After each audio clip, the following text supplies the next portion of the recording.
Hola, ¿qué tal amigos? Bienvenidos a este espacio de Entrecanos, un espacio para ustedes, para mayores. Y hoy tenemos un tema muy particular que a Entrecanos le afecta directamente o le atañe directamente. Y es que vamos a hablar de donatarias con alguien que es especialista en eso. Y fíjense, nos parecemos en el apellido, pero no somos parientes, para nada. Carlos de la Garza. Carlos, hola Carlos, ¿cómo estás? Hola, hola, muchas gracias por el espacio, un gusto el poder participar. Y pues Con bueno, mucho gusto. mi nombre es Carlos de la Garza, como comentas, y pues bueno, yo me dedico a hacer análisis de datos fiscales y de datos de transparencia en donatarias del país y específicamente en las donatarias de Nuevo León. Pero bueno, ahí no nos cerramos, estamos abiertos al análisis de diferentes tipos de ecosistemas, que también es otro tema interesante porque cuando hablamos de donatarias autorizadas, muchas veces la gente no le queda muy claro cuál es el papel de estas instituciones en la gestión de procesos en el país. Y es que si hablamos de la legislación tal cual, de la gestión y proceso para poder conseguir una donataria, hablamos de una serie de retos, ¿no? Retos desde la constitución de una figura institucional hasta llegar a una operación en campo para lo que les guste incidir. Hablamos de muchos tipos de donatarias, hay donatarias educacionales, donatarias asistenciales, donatarias de apoyo económico, entre otras, ¿no? Y aquí es donde entra el tema central o el tema que me gustaría abordar, que es el análisis de un tipo de ecosistema de instituciones que es extremadamente diverso y esta diversidad hace que a veces exista una brecha de desigualdad para el acceso a recursos muy amplia, ¿no? Hace poco terminó un análisis que es un análisis de quintiles, que para eso hay que abordar qué es un análisis de quintiles, ¿no? Y para ello hay que hablar también del muestreo de instituciones que tomamos. En el país existen alrededor de 11.000 donatarias con diferentes tipos de perfiles. ¿Y qué significa esto? Que hay 11.000 agrupaciones que cumplen diversos roles sociales que están fungiendo como protección social y como contrapeso del aparato de Estado o de gobierno. Entonces, en estas 11.000 donatarias las segmentamos en 5 partes. Esto con el fin de entender cómo se distribuye este muestreo a lo largo de 5 tipos de categorías. El primer quintil son las instituciones que más ingresos tienen en el país y el quinto quintil son las que menos ingresos tienen. Entonces, si vemos la distribución de estas 11.000 donatarias, podríamos reconocer que la donataria más fuerte tiene un flujo de 31.000 millones de pesos. O sea, es demasiado dinero. O sea, hablamos de instituciones consolidadas, educativas, que llevan años y años en el sector, donde pueden hacer este ejercicio de diferentes tipos de actividades, sobre todo en el ámbito educacional. De hecho, la donataria más importante del país, la más sólida, es el Tecnológico de Monterrey, por este acumulado de capital, de propiedad y de gestión de operación, que de hecho son ámbitos de análisis que desglosamos a lo largo del análisis para poder decir, esta es la que más tiene dinero, esta es la que más trabajadores tiene y esta es la que más impacto tiene en cuestión de beneficiarios. Entonces, ante todo esto, ya tenemos una forma de categorizar y de entender cómo se comportan las instituciones. Y esta es la brecha de desigualdad. Mientras que el quintil uno, que es quien más tiene dinero, acumula casi el 99% del recurso, los otros 4 quintiles, del segundo para abajo, compiten para poder acceder a este tipo de financiamientos. Y este es un problema porque si tienes un sector tan diverso, con modelos de trabajo diametralmente diferentes, donde por un lado tienes empresas consolidadas de gestión social y por otro lado tienes instituciones débiles que tratan de hacer protección social, entonces ya tienes un modelo de fiscalización diametralmente opuesto, ¿no? ¿Cómo puedes lograr una equidad en tu sistema de donatarias para poder preservar un sistema más o menos equitativo de gestión del recurso que pueda brindar protección social si hay una brecha de gestión que no es equitativa? No podemos poner una balanza, por ejemplo, por un lado al tecnológico con todos sus recursos, cuando del otro lado tienes a una institución muy débil que muy apenas sobrevive con gestiones de recursos propios, ¿no? Muchas veces cuando observamos el ecosistema entendemos que algunas instituciones que tienen muchas ganas de poder aportar a la protección social dan de su propio recurso de bolsillo y este modelo no es sustentable. Cuando hablamos de sustentabilidad en el sector, queremos lograr una diversidad de ingresos para a partir de ahí involucrar a más actores del sector y poder tener un ecosistema conectado hacia la protección social. Déjame hacer un paréntesis, por favor, Claro, Carlos. Eh, ¿Por qué nacen, por qué existen las donatarias? Porque hay una razón de que existen las donatarias. claro. El sistema de donatarias es muy longevo y ha pasado por diferentes tipos de cambios. Si hablamos y nos remontamos a las legislaciones tal vez de hace unos 20 30 años, la figura donataria era una figura plenamente asistencialista.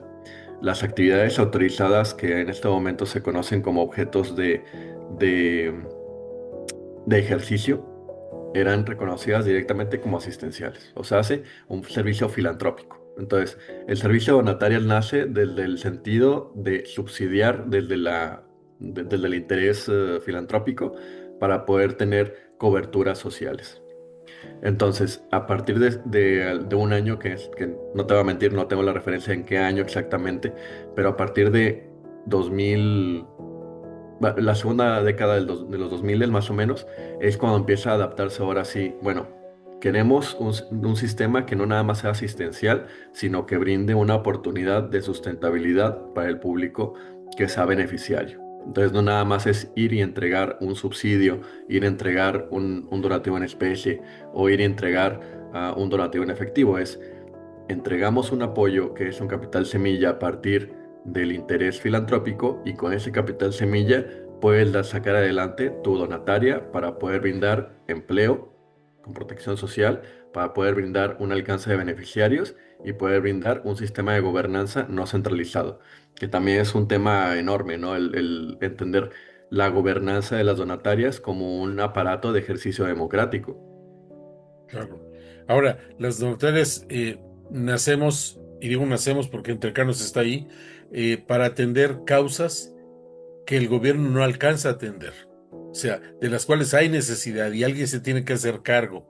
Y las donatarias, nuestro propósito en lo general es atender esas causas que no llega la ayuda, no llega el apoyo, no llega el incentivo y la atención de las autoridades. Exacto, sí, hay necesidades. Toda institución de Estado, todo país, siempre va a tener necesidades de cobertura porque el gobierno no alcanza a cubrirlas todas.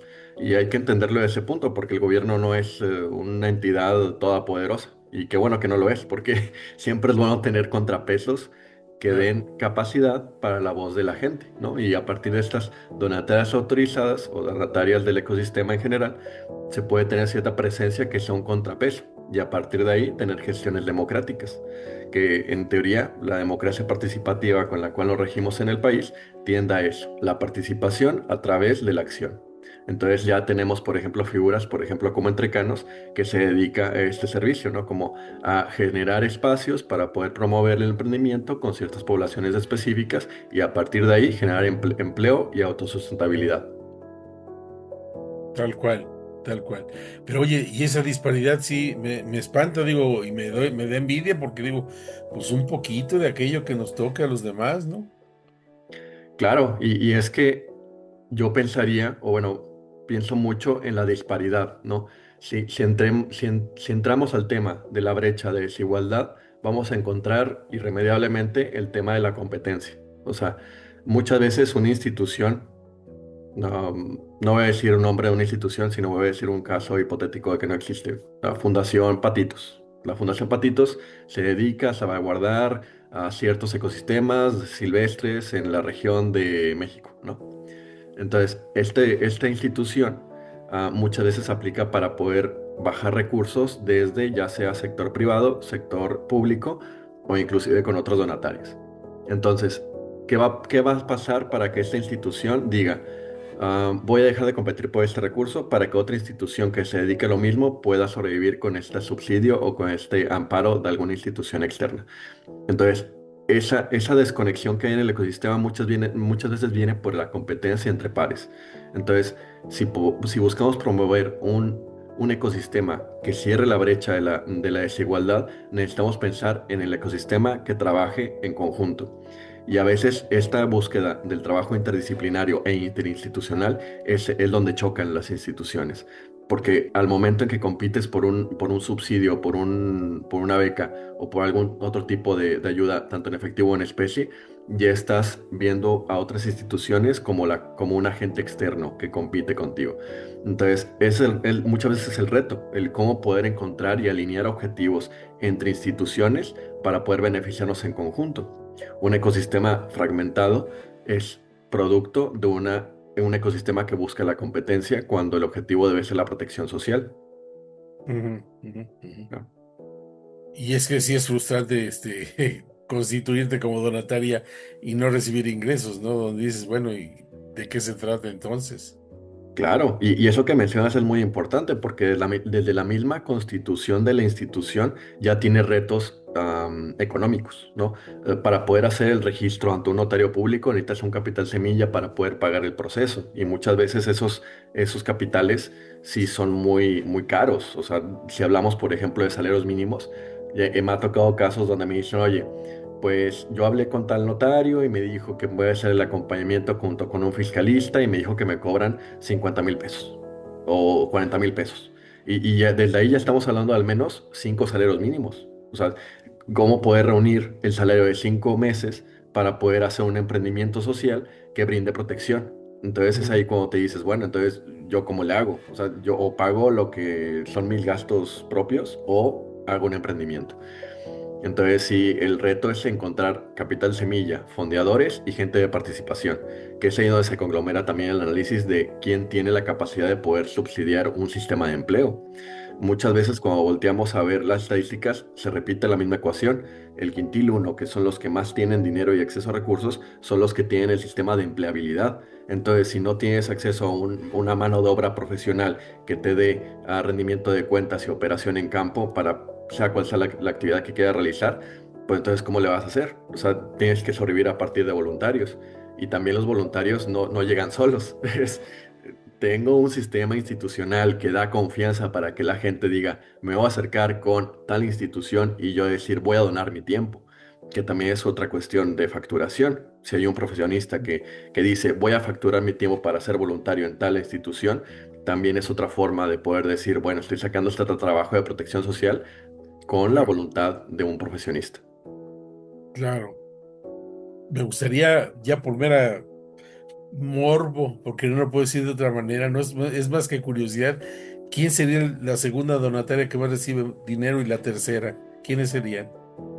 La segunda, si mal no recuerdo, es Nacional Monte de Piedad, que también tiene una presencia nacional muy importante y da cobertura a otras instituciones, que de hecho Nacional Monte de Piedad en el último año fiscal registrado es la donataria que más cobertura dio a otras donatarias. Entonces ahí no solamente es la actividad directa de ellos, sino cómo ellos respaldan a otras instituciones.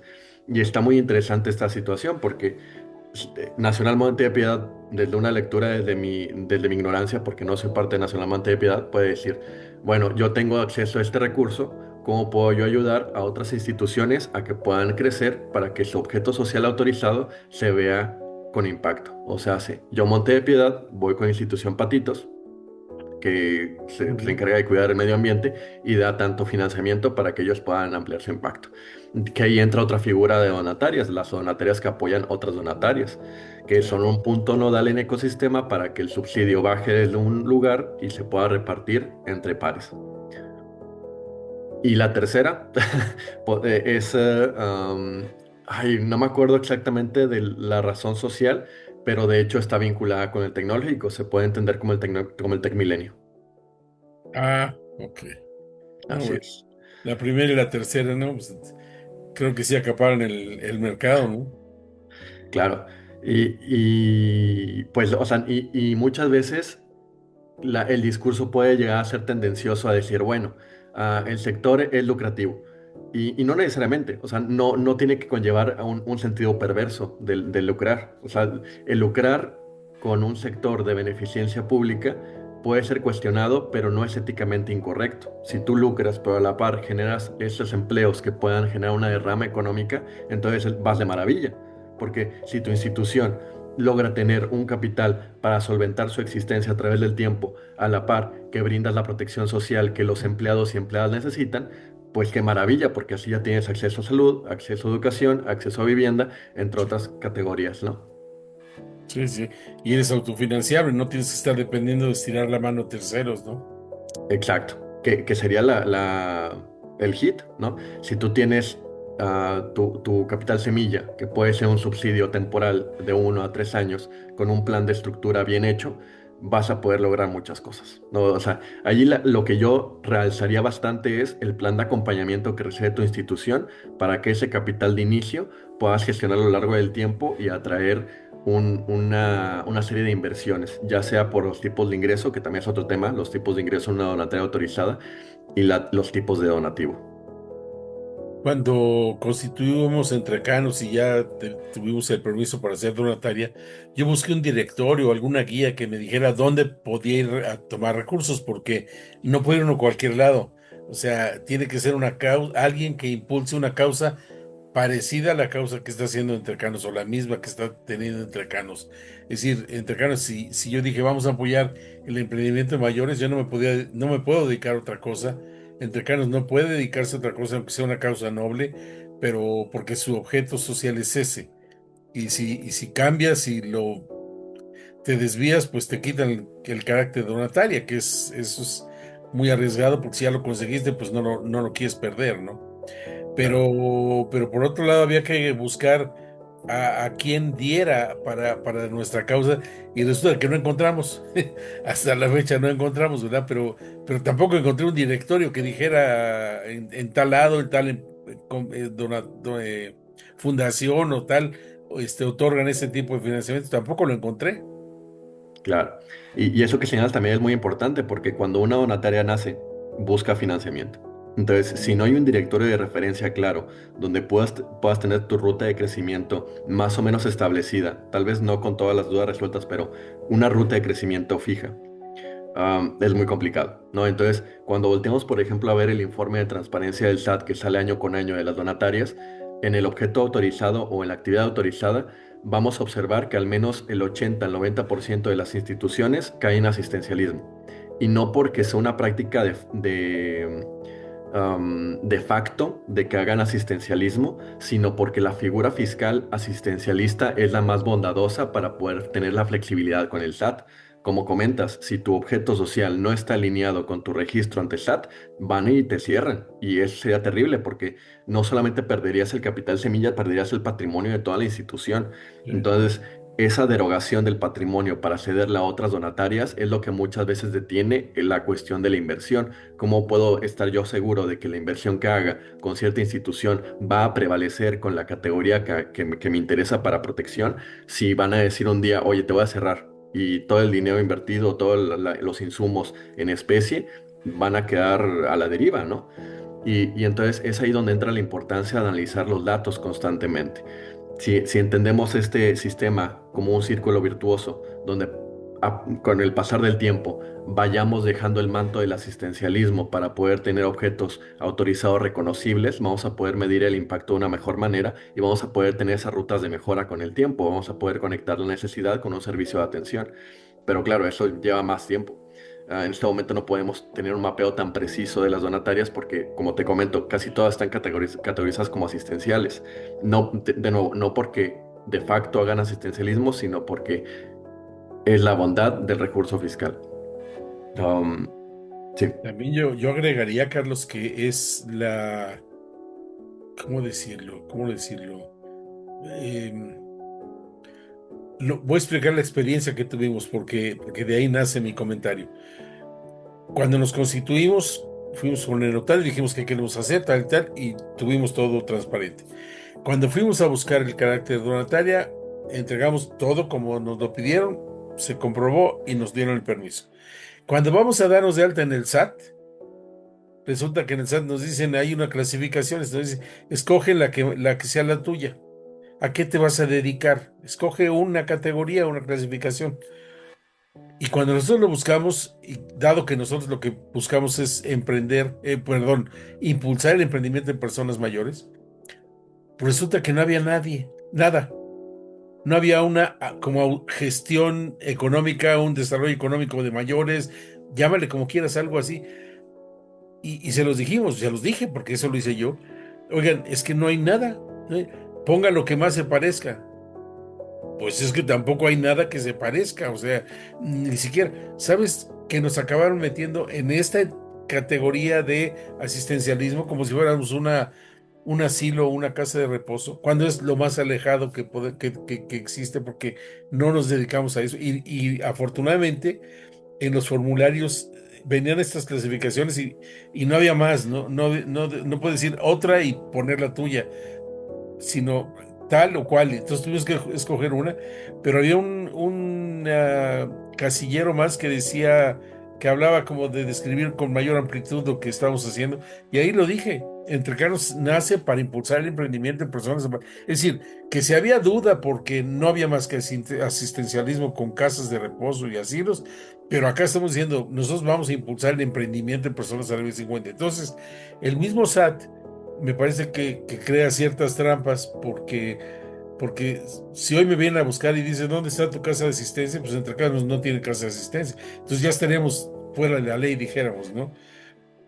Pero desde un principio, pues dijimos, es que no es lo que a lo que nos vamos a dedicar. Entonces es ahí algo delicado, es una trampa, ¿no?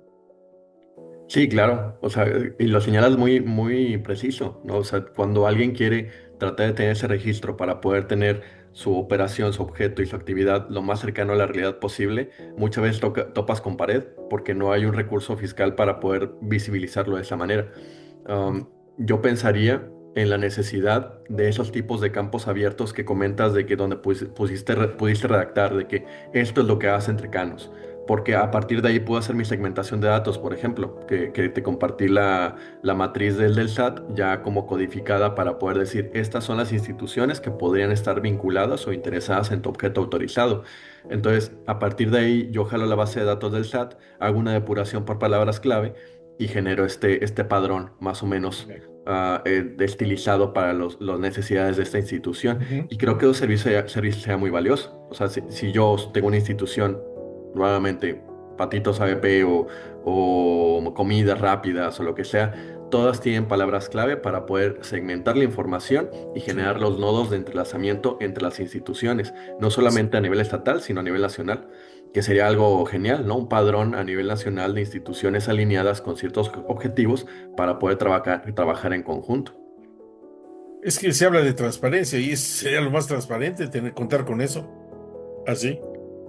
Llanamente, contar con eso. Mira, el código aduanero, me voy a desviar del tema, pero es un ejemplo, es una analogía. El código aduanero dice, describe todos los productos, todos los productos que pueden existir en el mundo. Y tú dices, si hay algo que se cree ahorita, sí, hay novedades y hay actualizaciones, pero están todos, porque si un día traes tú un lápiz una pluma que pinta tinta invisible, pero que al mismo tiempo saca chispas. Estoy diciendo una tontería, pero. Y tú dices, es que eso no existe, no puede estar en el código aduanero, ¿no? Es que está, cuando no encuentras un artículo por sí mismo, está la última clasificación dentro de ese segmento, siempre dice los demás. Entonces, si es pluma, sí. Si pinta, sí. Si tiene tinta, sí. Pero echa chispas, vámonos a los demás. Entonces, que dejas la puerta abierta como para que pueda haber, para que la innovación pueda darse y pueda registrarse como tal. O sea, es un lápiz que a todas luces o una pluma que a todas luces es una pluma, pero que tiene una característica diferente, un componente distinto y una acción diferente. Así tendría que ser en el SAT, o sea, porque está bien que hay ciertos rubros, pero no al punto de que un entrecanos que se dedique a impulsar el emprendimiento le digan que lo más parecido es un asilo, ¿no? O sea, o son peras o son manzanas, pero no Claro. son peras sanas, ¿no? Yo qué sé. Sí, justo. Los casos únicos, como lo mencionas con el ejemplo de la pluma que es hecha chispas, es algo que muy recurrente en el sector de donatarias, ¿no? Porque por un lado podemos tener organizaciones que dicen, bueno, yo me dedico a la construcción de vivienda popular, pero a la par de eso también hago clases de alfabetización. Entonces, ¿por dónde entras? ¿Por vivienda popular o por educación?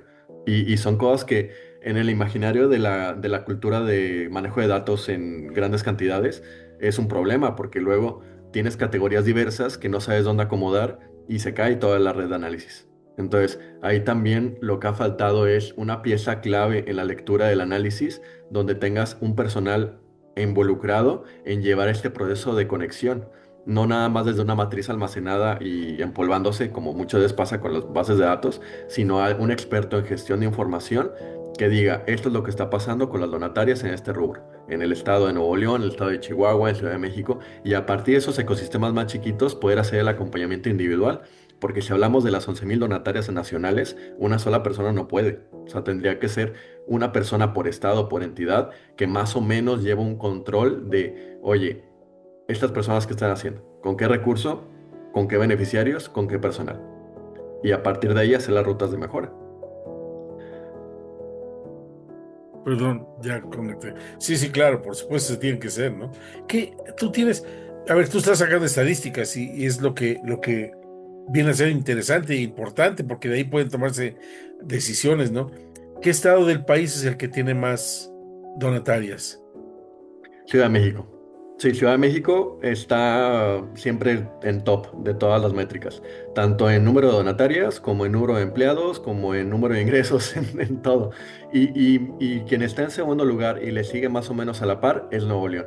Am, que también, o sea, tiene sus claros oscuros, porque entendemos entonces desde esta lectura que las tendencias de las donatarias son centralistas, que tienden hacia el DF, no hacia el Ciudad de México. Entonces, a partir de ahí, ¿cómo se hace la derrama económica? Según los emprendedores o según los líderes de cada entidad federativa, que Nuevo León tiene la suerte de tener un sector filantrópico, diagonal, empresarial, que tiene cierta presencia, Sí. pero ¿qué pasa, por ejemplo, con estados donde el sector de liderazgo empresarial tal vez no está tan fuerte? Entonces, hay otros tipos de liderazgos emergiendo, que también valen mucho la pena estudiarse. ¿No? Por ejemplo, yo no puedo hablar de otros estados que no sean Nuevo León porque me he especializado demasiado en la entidad de Nuevo León, pero seguramente si volteamos a ver a Oaxaca, a Nayarit, a Tlaxcala o Chiapas, a Tabasco. Tabasco, justo. O sea, van a tener otras singularidades del ecosistema que necesitan ser fortalecidas desde otra perspectiva. Entonces, es también ahí la importancia de no tener una ley federal tan restrictiva, sino adaptativa a las necesidades de cada población. Claro. Ujú. ¿Cómo sirve tu trabajo, esos estudios, esas análisis, cómo sirve tu trabajo a las donatarias como entrecanos? Es una pregunta muy buena, porque hay muchas formas de beneficiarse de la información. O sea, primeramente la introspección, o sea, ¿qué onda con el sector donde me muevo? O sea, estoy moviéndome de manera apropiada conforme a las demás entidades institucionales. Estoy tomando las decisiones correctas según el modelo de negocios y crecimiento o estoy yendo contracorriente. Entonces, ese es el principal beneficio, entender qué papel juega tu institución en el ecosistema nacional y estatal de las donatarias. Y a partir de ahí, entender dónde estoy pidiendo recursos, a quién se los estoy pidiendo, cómo lo estoy gastando, cómo nutro mi personal operativo para saber que esté capacitado y que esté en margen de las acciones que necesito realizar. Son toda la información gestionada te ayuda a tomar decisiones precisas para poder optimizar tus recursos con menos dinero, hacer más, básicamente. El que tiene la información tiene el poder. Claro, sí. Y está tendenciosa esa frase porque puede ser que todas las personas tengan acceso a la información, pero no todas las personas saben poder procesar esa información para poder sacar analíticos. Ah, se mutió el micrófono. No, no es que no es que se mutee solito, lo hago yo porque con esta como cierta alergia que me está dando, de repente quiero como estornudar y digo, no, mejor no hago ruido, ¿no? Se Comprendo. efectos especiales, eso, ¿no? Pero entonces, a ver, sí, la información, pues sí, nos da el poder y nos da el poder hasta de usarlo para bien, usarlo para mal, en fin. Pero el caso es que estamos aquí, ya decidimos ser donataria y tenemos que salir adelante. Ahora, ¿cuál es el camino? ¿Qué se hace en este caso? Pues yo creo que según el perfil de cada donataria, si es una donataria que acaba de nacer, que acaba de constituirse, que está buscando recursos, vendría muy bien una ficha técnica general de tus ingresos para ver con qué instituciones te puedes equiparar. O sea, Si hay instituciones que están en situaciones similares a la tuya, puedes unirte con ellas para poder juntas aspirar a jalar un recurso de un sector. Es más fácil, por ejemplo, que un conglomerado, un clúster de tres, cuatro organizaciones que se dedican a lo mismo, hagan una alianza entre ellas y poder presentar un proyecto a una empresa para poder tener un beneficio económico, ya sea en efectivo o en especie. Claro, no es lo único, porque también en ese entramado de constitución política y fiscal de una institución, tienes que tener tu hoja de ruta clara, que muchas veces tiene que ver con marco lógico, con teoría del cambio y con... hay otro, un tercer insumo que no recuerdo cuál es, pero tiene que ver con objetivos. Cómo tú gestionas tu objetivo desde una necesidad social clara. Entonces, yo diría que el siguiente paso para una donataria que acaba de constituirse es hacer su introspección sobre qué instituciones pueden asemejarse a su objeto social y a partir de ahí pegárseles, ¿no? Como estaba aprendiendo a mover en este sector, ¿qué onda? ¿Qué hay que hacer? ¿Con quién me dirijo? ¿Dónde puedo hacer un rol de incubadora social incluso, donde yo pueda tener instalaciones o oficinas más o menos cómodas donde pueda realizar mis actividades? Porque muchas instituciones cuando se constituyen, pues literal no tienen ni para las copias, o sea, es como ¿cómo le hago para poder tener un ejemplar de un manual de código de ética de mi institución si no tengo ni computadoras ni impresoras? O sea, es muy difícil. Entonces, en cambio, si tú tienes el apadrinamiento de una institución, una incubadora que te preste los insumos para poder hacer ese tipo de maniobras, qué genial. Y a partir de ahí, sentar las bases para poder conseguir los insumos necesarios, una computadora, una impresora, una oficina donde puedas tener tus reuniones con fondeadores, incluso un área de esparcimiento social, que también ese sería un rol de los centros comunitarios. Yo pensaría que cualquier institución donataria que apoye a otras donatarias debería tener un espacio para poder incubar otras iniciativas sociales. Que ahí tenemos muchos ejemplos. Por ejemplo, Monte de Piedad en su momento también tenía este servicio, como, tal vez no como tal de incubadora, pero sí de decir, mira, yo tengo estos diagnósticos institucionales, podemos aplicarlos a tu organización y a partir de ahí ya tienes una ruta de mejora para poder consolidar tu funcionamiento. Yo no sé qué se pueden hacer esas alianzas. Sí, no, es poco conocido. Wow. Y entonces en el directorio puedo ver quién tiene causas similares a la de Entrecanos y decir, ah, bueno, pues me acerco y, oye, vamos juntos, vamos a hacer algo juntos, algo así. Así es. Sí, justo sería lo ideal. Y muchas fundaciones y promotoras sociales en este momento apuestan a eso, a las alianzas intersectoriales para poder tener mayor conglomerados de instituciones y a partir de ahí poder decir una repartición de objetivos. Solamente puedes hacer alianzas con otra donataria, no con una empresa convencional, Se puede buscar, se puede buscar la alianza, con una pero empresa. también sí, se puede tratar de hacer, pero es complicado a veces que se logre la vinculación porque hay empresas que sí son muy herméticas, que es complicado acercarse con ellas, como mandar un correo, por ejemplo. ¿No? También el cobijo institucional que tienes es muy importante. Yo como parte de una institución podría mandar 10 correos y me contestan los 10 correos, pero si no soy parte de una institución, si soy independiente, es como, bueno, ¿y tú quién eres? ¿Por qué tendría que responder tu Sí, correo? claro. Igualmente a veces en el sector empresarial así es, y no los culpo, o sea, porque pues tienen muchas cosas que hacer, ¿no? Obviamente, pero es difícil a veces como persona individuo poder jalar la atención de una empresa o incluso como institución. Sí, claro. Pues sí, sí. Otra de las cosas que nos hemos enfrentado en Entrecanos o que nos encontramos que así era la operación es que la mayoría de las fundaciones o quienes donan dinero te piden que tengas al menos 2 años en el mercado y que estés operando y antes de 2 años a ver cómo le haces, ¿no? Claro.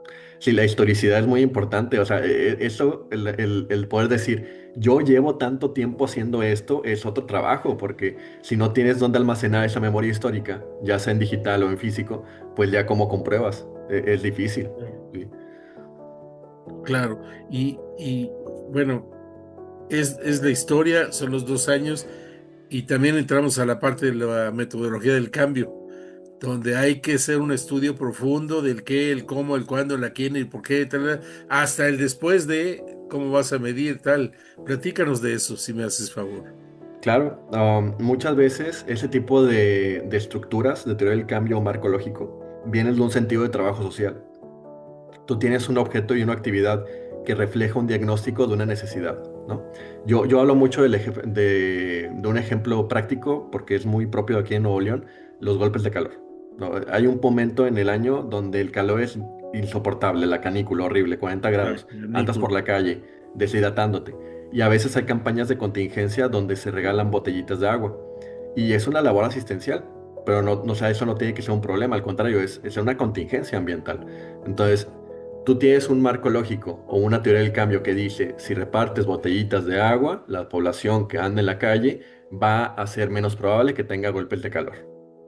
Y se acabó. ¡Zas! Así está.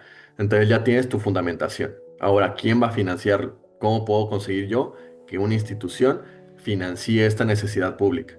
Entonces es Ujú. ahí cuando ya entran los objetivos a corto, mediano y largo plazo. ¿Con qué persona lo vas a hacer? Con qué recurso? ¿Y en qué puntos de la ciudad? Y es ahí cuando te encuentras las campañas de hidratación, ya sea de Electrolit, de Coca-Cola, de Pepsi, de cualquier marca, que están haciendo sus contingencias ambientales para poder decir, bueno, tuvimos una contingencia para remediar este problema con este marco lógico fundamentado a través de esto. Y así se aplica con cualquier problemática social. Si tú tienes una problemática social clara, donde puedas evidenciar que si haces esto se va a responder a la problemática y se va a solventar, está genial, ya estás del otro lado. Y se aplica para educación, para salud pública, para cuidado Para social en general. emprendimiento.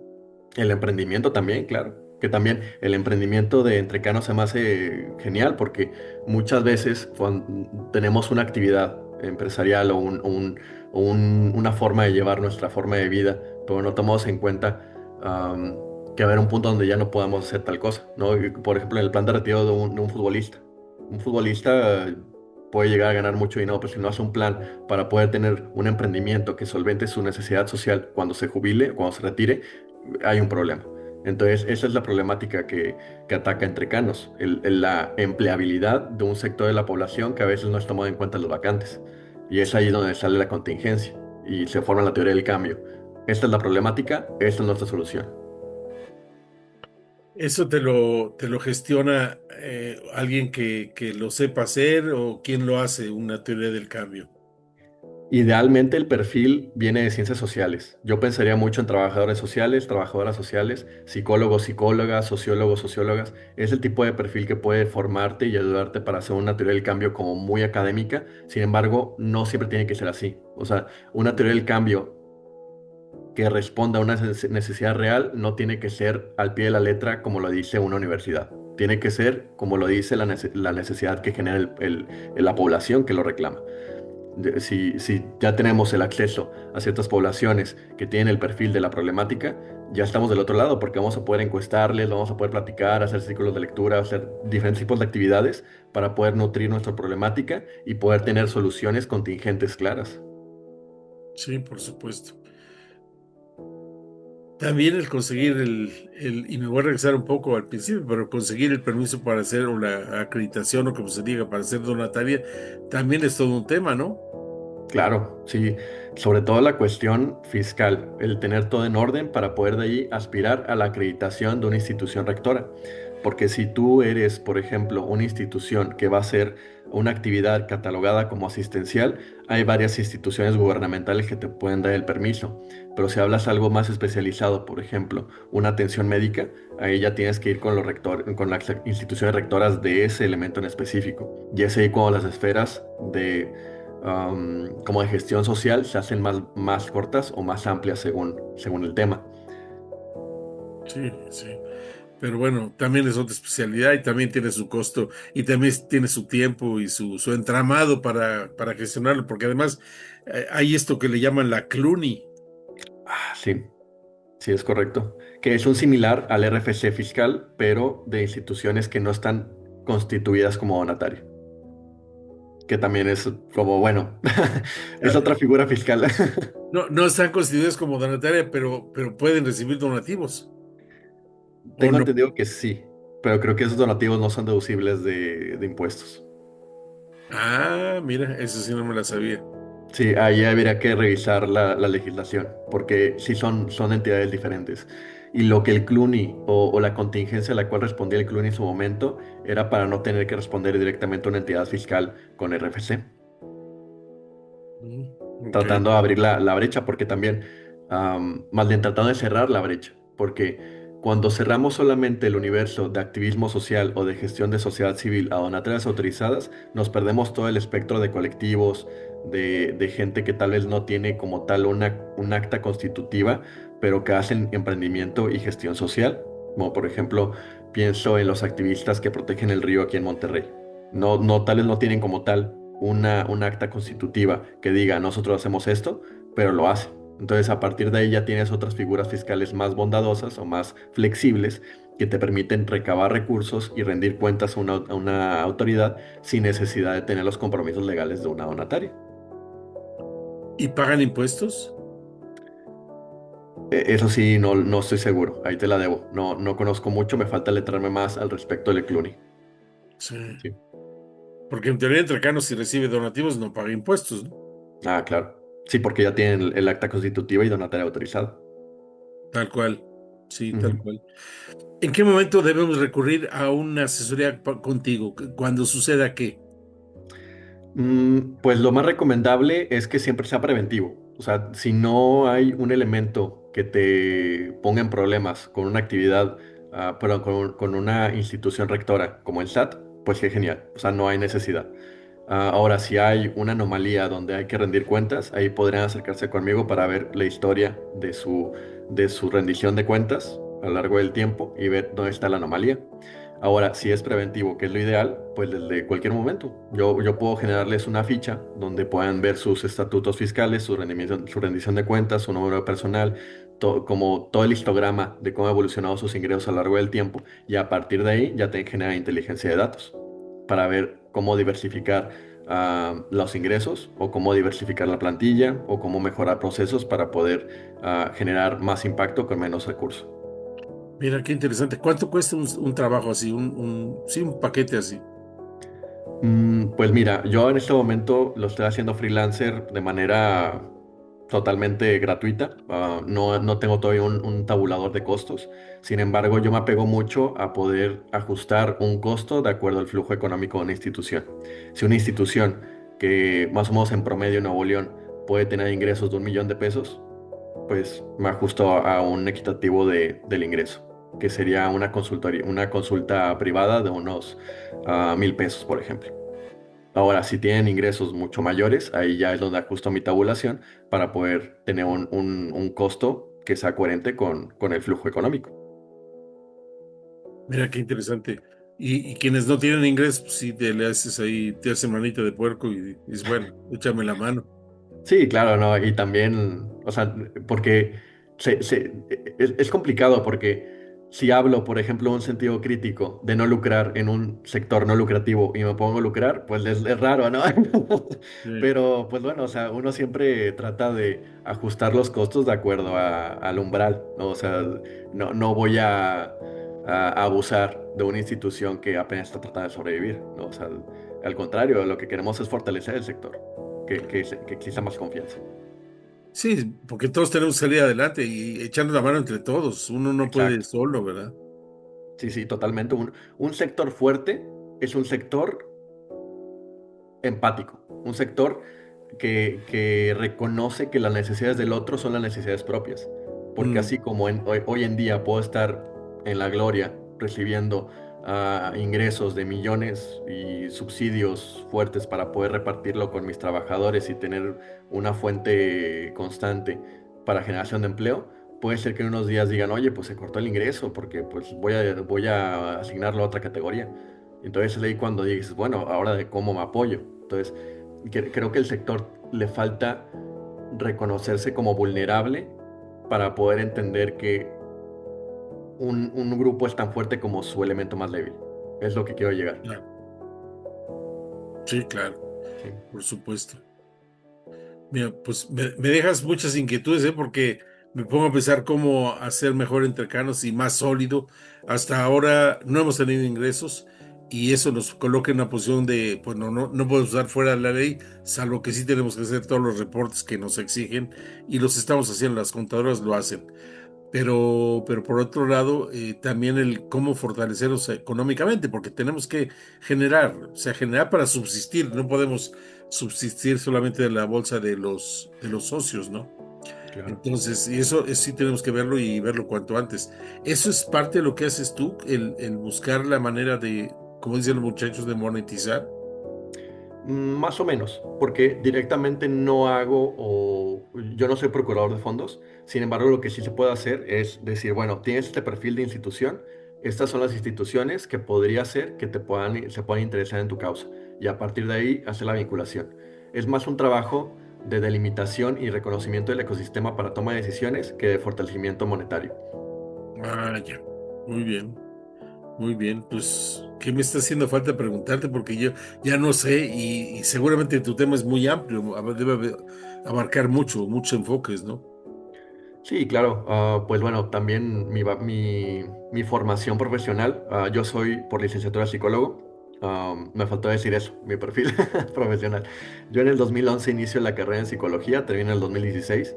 A partir de ahí tengo mi acercamiento con las donatarias. Empecé en una donataria llamada Alianza Educativa por Nuevo León, que se dedicaba a hacer círculos de comunidad en escuelas públicas y era algo muy bonito, ¿no? El poder acercarme a las escuelas públicas como centros comunitarios para poder generar participación y a partir de ahí cambios sociales. Ya después le agarro el gusto por el monitoreo y evaluación y por las decisiones que tomé en mi carrera profesional me terminé enfocando más como en análisis de transparencia, ya con mi maestría en ciencias sociales, con orientación en desarrollo sustentable. Entonces, lo que me interesa mucho en cuestión de las donatarias es cómo provocar que el cambio gestione una sustentabilidad para las donatarias y a partir de ahí que no haya un riesgo de desaparición, porque también muchas veces cuando hablamos de desaparición de instituciones decimos, bueno, pues cuántos millones cambian de bolsillo, pero en realidad no es así. O sea, en realidad las instituciones que desaparecen siempre son las que facturan lo más bajo posible. Y así como hay instituciones facturando miles de millones, hay instituciones que facturan en ceros. O sea, porque Sí. de plano no tuvieron ningún ingreso. Entonces hay que ver cuál es el modelo que están replicando para evitarlo y saber cuál es el modelo efectivo. Que también una cosa que se puede incentivar mucho es que las donatarias autorizadas tengan el ingreso relacionado a su objeto. O sea, no le tengas miedo a ejercer una actividad con coste. Al contrario, ajusta tus precios para que la economía de ingresos sea equitativa con la necesidad que atiendes. Entonces, de Ujú. esta manera ya tienes una equivalencia de ingresos por servicio atendido y aparte el rubro de donativos. Pero es una cultura que hace falta promover. Es muy raro que una institución le saque partida a sus ingresos relacionados porque también hay otra tabulación de equivalencias, porque ciertos porcentajes de tu ingreso relacionado tienen que estar en equivalencia con el total de ingresos, que ahí ya está trabajo de un fiscalista. Sí, sí, sí. Sí tienes tus asegúnes, ¿eh? O sea, lo que uno pensaría es más fácil en cuanto al SAT y declaraciones y reportes, informes y lo que sea, y todo lo tiene que ver con transparencia, eso sí es bastante delicado, bastante. Claro. Sí, sí, claro. Y pues bueno, creo que por mi parte cierro el tema. Yo bueno, podría hablar de eso todo el día, Sí, pero ¿tú sí. tienes alguna donataria tuya que Eh, hayas hecho No, tú? jamás, jamás he tenido una donatera propia. Me gustaría, sí lo he pensado, pero no he tenido el tiempo para poder como sentarme y pues hacer todo el papeleo que involucra, porque sí involucra mucho tiempo. Sí, sí, Sí, toma tiempo, sobre todo. Pues toma tiempo en esta etapa del aprendizaje, pero tú ya tienes un gran avance. Entonces estás tú como asesor. ¿No quieres pertenecer a nuestro patronato? lo podría pensar, sí me gustaría. Igual y platicamos más al respecto al Eh, ratito, pero sí me gustaría, lo analizo. Va. Te voy a hacer una petición y luego te voy a hacer una pregunta para cerrar el tema. La petición, mándale un mensaje, por favor, de cierre a los entrecanos que estén pensando en, o que ya tienen una donataria, pero, o que estén pensando en hacerla, por favor. Pues bueno, sean persistentes. No se desanimen si hay un contratiempo, porque contratiempos en todos los proyectos va a haber. Siempre es imposible no tener obstáculos.